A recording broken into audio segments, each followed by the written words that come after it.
Hello, আসসালামু আলাইকুম everyone. তো এই ভিডিওতে যাকে দেখতে পাচ্ছেন সে হচ্ছে টমি।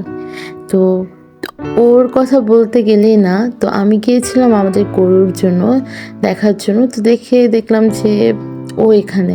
তো আমি বলি যে খুবই শান্ত ও দেখতে, মানে সবকিছুতে খুবই শান্তশিষ্ট একটি মানে পশু প্রাণী। তো আসলে ওর নাম আমি দিয়েছিলাম টমি। তো কি আর বলবো, মানে একটা আবেগ নিয়ে কথা।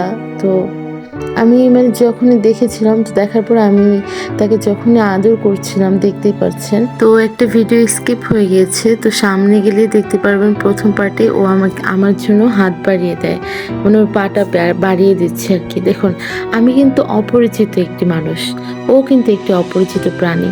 তো আমাকে যখন ও দেখলো, দেখার সাথে সাথে মানে মনে হলো কি আমি ওকে ছোট থেকে বড় করেছি, আমি ওকে পেলেছি, মানে এরকমটা ও দেখে মানে আবেগনীয় হয়ে দেখুন, মানে আমার মানে কি বলবো, আমার কান্না চলে এসে গেছে।